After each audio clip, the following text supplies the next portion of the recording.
Mayong adlaw sa tanan, shout out po sa ating mga nanonood sa ating mga video or vlog. Ingat po kayo lagi, lalo sa Pilipinas. Ingat po kayo, Luzon, Visayas at Mindanao. Ingat po tayong lahat at sa iba pang mga kapwa natin na OFW nasa ibang bansa din. Ingat. Pares tayo mag-iingat. Ito yung gawan ko lang reaction itong si Bintulfo sa Bitag na kahit kapatid niya hindi niya kinakampihan. Ganitong klaseng tao, bilib ako.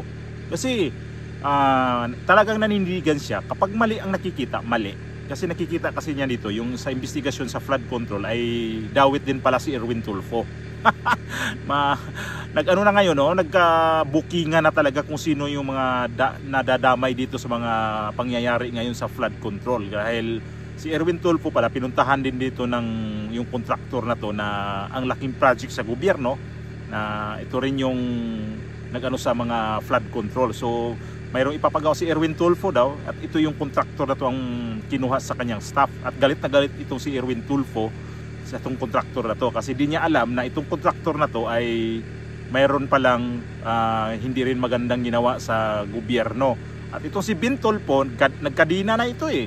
Ito si Bintulfo, hindi niya kinampahan ang kanyang kapatid dito kasi nga daw may sabit talaga si Erwin Tulfo dito kahit na kansilado na yung kanilang kontrata sa ipapagawa dapat ni Erwin Tulfo. Ito yung video ilabas natin yung video ni Bitag Bintulfo. All right. Ay, naku, ayan. Ako po, gusto ko pong sabihin sa inyo, ang nagsasalita po sa Senate Blue Ribbon Committee. Bakit po ako nandito ngayon? Simple lang po aking gusto sabihin. Trabaho ko po magsabi ng katotohanan base doon sa aming nakalap na katotohanan at hindi po gawa-gawa lamang. Itong CCTV video ni Mina, ito daw yung kontratista, ay pumunta siya sa Senado. Siguro pakita natin. Ano kayong ginawa niya sa Senado? Ito, play natin. I would suggest that Ms. Jose or Mrs. Jose should identify kung kaninong office siya nagpunta. Okay, Senator Erwin Tulfo po. Meron po kasing problem yung terrace ni Senator Erwin na binabaha po siya, lalo po pag umuulan. So, ako po yung na-refer na contractor nung staff niya. Terrace pala yung problema. Kaya nagpapatawag siya ng kontraktor. Siya sa kanyang staff na maghanap kayo ng kontraktor. Ito yung babae nga to. Nagiging kontraktor sa kanyang terrace. Ano bang terrace to? Bakit may kailangan pang ganitong kalaking kontraktor? Ang laki naman ng kontraktor kung tutuusin, no? Terrace lang ay ipapagawa. Bakit? Di pa pwede makakuha ng kontraktor na medyo maliit. Ito talagang mga malakihang kontraktor to. At saka di natin alam kung anong terrace yan. Terrace ng bahay o terrace sa Senado. Hindi naman kasi nakalagay eh. At ang sinabi nga ni nito, di ba? Nandito ako para hindi siya kakampi di niya kakamit kahit sino. Yan ibig niyang sabihin ni Bitag dito sa kanyang kapatid. Tingnan natin talaga kung gaano talaga katotoo. Maniwala na ako kung hindi talaga to kampihan yung kapatid niya. Kahit pa anong sabihin mo, pagka kapatid mo na kamag-anak mo nang involved diyan, medyo pa rin mangingibawa pa rin yung ang inyong pagkakamag-anak. Mayroon pa rin yan eh. Na kung pwede po tingnan namin gawa ng solusyon and mag-suggest po kami sa kanya. Upon learning her name was mentioned by Engineer Bryce, we immediately requested to cancel all contracts with WJ, where I specifically ordered to terminate our office refurbishment project with WJ. And then on September 11, I issued another memo asking for an incident report to all concerned employees, specifically the friend of the WJ Construction, Mina Jose. Had you told us na meron kang sabit sa mga project sa Bulacan, we wouldn't have let you step in the Senate. Kaya po, ang tingin niyo, masakit man po sa akin, kapatid ko yan, pero teka muna, may issue eh. You think it's easy for me to sit here and listen? Yun pong sinasabi po natin, public official. You will always be under the scrutiny of the public eye. Incidentally, Ito sa akin lang, hindi ko po huhusgahan dahil I like to be nice in a way na professional pa rin ako. Marami po naghahamon sa akin, kapatid mo, pareho lang naman kayo. Wag po, ano? Wag niyo pong gagawin sa akin yan. Wag niyo pong gagawin sa akin yan. Nagalit tuloy si Erwin Tulfo dito sa kontraktor na tong WJ ba yun? Pinagalitan tuloy niya kasi kung alam ko lang, involved ka pala kay dito kay Bryce Hernandez, hindi ko talaga makakapunta dito sa Senado. Galit na galit siya. At sabi niya nito na Bitag ay marami na gano'n sa kanya daw, nagmi-message na gano'n. Kapatid mo yan, wag niyo idamay dito. Tingnan natin kung di talaga siya dito, di talaga niya konsintihin tong kanyang kapatid. Ibig sabihin to, Tulfo na.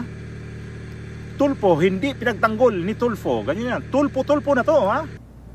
Tulad ng sinasabi ko, masakit man sa amin, pero wala akong sasalba. Okay, ito pong sinasabi ngayon, ulitin po natin ang dahilan niya at medyo tumas ang boses niya. O sige, dito. Ang sabi niya. Learning, her name was mentioned by Engineer Bryce. We immediately requested to cancel all contracts with WJ, where I specifically ordered to terminate our office refurbishment project with WJ. And then on September 11, I issued another memo asking for an incident report to all concerned employees, specifically the friend of the WJ Construction, Mina Jose. Had you told us na meron kang sabit sa mga project sa Bulacan, we wouldn't have let you step in the Senate. Ang sagot ko naman sa iyo, Senator Erwin, my brother, listen carefully, listen good. Wala ka ba mga staff na nagsabi, sangkot yung pangalan ng contractor na yan, nagagawa ng terrorismo sa Senate? Sa Senate pala. Yun pala yung ipapagawa niya, yung tirasa doon sa opisina siguro niya to sa Senado. Siyempre, opisina. Yun pala ipapagawa nito. Tapos, tama yung sinabi niya na wala bang nakapag-ano sa'yo dito? Hindi ba kayo nagre-research? Hindi ba kayo nag-ano dito sa mga record dito sa mga kontraktor na yun yung kukunin? Tuloy, napahamak tuloy kayo nito. At ito si Ben Tulfo, hindi kayo wala kayo maasahan tulong dito sa kanya. Erwin Tulfo alias mayroon tong ibang pangalan nito, di ba? Silvestre ba yun? Hindi ka wag mo to asahan yung kapatid mo sa sitwasyon mo ngayon. Sabagay nakansela naman daw yung kontrata. Pag ang suspect ba, aamin siya na suspect ako? Hindi kaya siya pumunta riyan para akala niya baka ikaw magiging daan para kung anumang dahilan, hindi ko na alam. Mababahiran ka dyan, tol. What am I saying? I'm saying, may mali. May mali because it's happened under your watch. Fire your staff kung sino man yang kumuha dyan. Abay, naloko na. Tama yun. Sa yung sa iyo yung responsibilidad dyan. Pero kaloko na, matanggal yung staff niya na kumuha nito sa dito sa WJ contractor na to, yari na. Tanggal sigurado to, tanggal. Oo, para sa akin tanggal to. Kahit naman ako siguro, tatanggalin ko to. Pero, imbestigahan muna na bakit ito yung natin. Kung di maganda paliwanag, di tanggal talaga to. Tama yung sinabi nito ni Bitag. Sa ngayon pa lang, Sir Bitag, saludo na ko nito. Dapat ikaw pala nanalo, hindi to yung Erwin Tulfo na to, yung kapatid mo. O kaya si Rafi Tulfo. Ikaw na lang dapat dyan, sir. Sana sa sunod eleksyon, tingnan natin kung makakatakbo ka at saka mananalo. Dito pa lang, puntos ka, ha? Puntos ka sa akin. One vote na para sa'yo sa 2028 kung tatakbo ka ulit. Dito pa lang, ha? Basta tuloy-tuloy mo lang tong hindi didepensahan mo to yung kapatid mo. Wag mo siyang kampihan. Puntos ka sa akin, sir. Because hindi po pwede maging rason yan na sasabihin mo, had you told us, you should have examined carefully. Bakit hindi ba alam ng mga staff mo na yung pangalan na yan, sangkot doon sa sinasabing kontratista, nagbigay ng pahayag si Senator Pampilo Lacson ng head ng Senate Committee where you belong? Mababahiran ka dyan. What are you saying? O ngayon, nakita nyo. Yung mga sinasabi niya, nagtatakipan kami. All I'm saying, pag nga nandyan, trabaho niya yan. Pero kung yan ay nauukol doon sa kanyang trabaho, maybe it's an oversight, maybe sabihin natin poor judgment.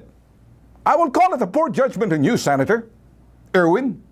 You're my brother. And I love you. But you know what? You're not safe. You're not safe with me.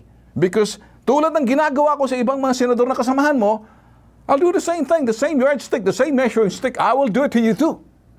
Kasi kung hindi, baka sabihin, sinasalba lang kita dahil utol kita. No! May problema dyan. Although, anong ginawa mo? Tama naman ang ginawa mo. Tinigil mo na. But it's too late. Yung perception is everything. That's what I was saying yesterday. Ang isang perception, pag nabuo yan, narinig, napakinggan, at nakita, ebidensya, although circumstantial yan, pero yung pagpasok sa Senado, blue ribbon, at kung sino pang dinaanan yan, abay siguro naman dito, at this point in time, the only way to do it, sibakin mo yung taong kumuha dyan. Ito bang mina na to, hindi mo alam na kontratista siya, nasangkot. Or, kinuha ba muna, teka muna, papasok, lalong-lalo ngayon, timing. And siguro, poor judgment in your part, nagkakaamali tayo. But on that basis, what am I doing? Ginagawa ko lang po ang trabaho ko. Hindi po ako galit. Kapatid ko po yan eh. Tama yung sabi niya. Kapatid ka niya man to, talaga. Kahit paanong sabihin, itong ginagawa niya ngayon, para pa rin itong may paalala na may pagtatanggol sa kanyang kapatid. Kasi ayaw niya papahamak palalo ang kanyang kapatid. Bakit sinabi niya pala na it's too late? Na hindi pa naman yata naumpisahan yung construction sa terrace nitong ni Erwin Tulfo dito sa kanyang opisina sa Senado. Hindi pa naman siguro too late, Mr. Bitag. Kung ano nito, at least man lang naagapan agad. Kung nga naman, kung paano to kung nag-construction na to, gumawa na to sa opisina ni Erwin Tulfo, lalong lalala ang problema. Nabahira na nga kayo dito na ito yung ngayon kasi itong ngayon na pumutok tong issue na to. Paano kung hindi to pumutok tapos napagawa yung tirasa nito ni Erwin Tulfo sa kanyang opisina? Tirasa lang tapos ganoon. Pambihira naman. Di ko maintindihan nga naman talaga ang mga ganitong klase pa lang pag nyo sa mga may papagawa. Sige, idadaan natin sa legal basis yung mga ipapagawa niya dyan, mga construction dyan. Nandun tayo. Kasi kailangan talaga legal yun. Kaya lang, ganun kalaking construction ba talaga ang kailanganin ninyo? Lalo patuloy pa lang napalaki ang gastos sa tingin ko kapag ganito. Kasi malalaking kontraktor, tapos may yung namimili. Di natin alam sa staff din to. Baka may kickback din yung staff ni Erwin Tulfo na to kung hindi mapunta sa kanya yung kickback sa staff niya. Tama nga, tanggalin na lang ang kanyang staff para ito mawala tong issue na to. Kaya nagiging issue na kasi nakarating na sa Senate Blue Ribbon Committee. Kaya nanggalaiti talaga itong si Bitag dito sa kanyang kapatid. Although damay-damay talaga to sila. Kasi mga Tulfo, iba yung mga Tulfo talaga kapag inaway yung isa, kuyog to sila Oo, naalala nyo ba yun dati na yung isang Tulfo inaway tapos lahat to sila. Kinuyog nila yung si Rimar Santiago. Nakipagsuntukan sa airport dati. Yung panganay yata nila yun Kuyog sila lahat. Itong mga Tulfo ganyan sila Pero ito sa believe ako nito nasa siya, nasa tamang landas ang ginawa niya ngayon. Patuloy mo lang yan, Sir Bitag. Kung ganun din naman si Senator Raffy Tulfo, hindi ko rin siya isasalba rito. Ganun po ang aking trabaho. Masakit man, teka muna.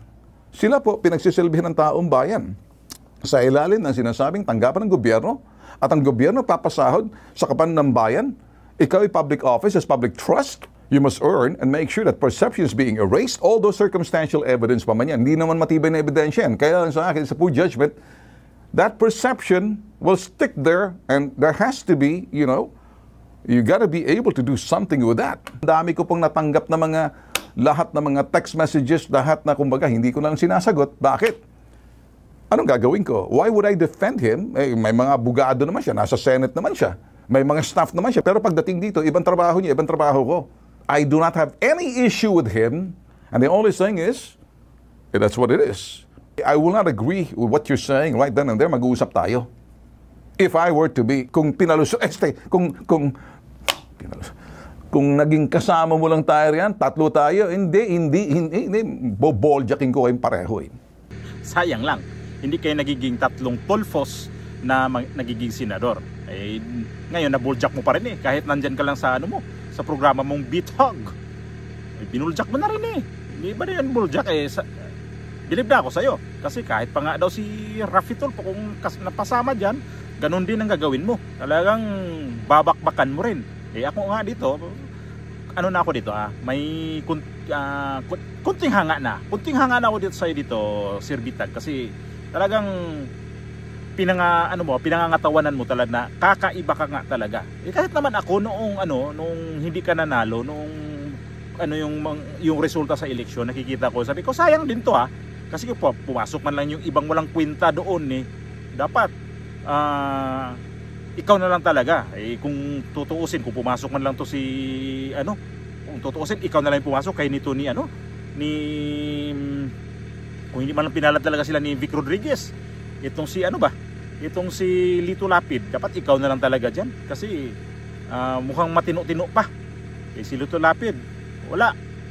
Eh kung hindi rin pinalad nga naman talaga yung gusto kong manalo, itong unang-una talaga to si Vic Rodriguez, dapat ikaw na lang din kasi medyo umangat ka ng konti ng buto dito kay Attorney Vic Rodriguez. So dapat ikaw talaga lang nandyan. Sa bagay, siguro tadhana na rin na hindi ka talaga pinalad kasi ang pangit naman siguro din tingnan na tatlo na kayong Tulfos na nandyan sa Senado na nagiging senador. Mukhang ang mga tao ba wala na ba talaga rin ibang nakikita na dapat magiging senador. So dapat doon pa lang din na napagtanto natin na okay lang din. So ayun na, salamat sa inyong pagsubaybay sa itong video na to. Maraming salamat. God bless.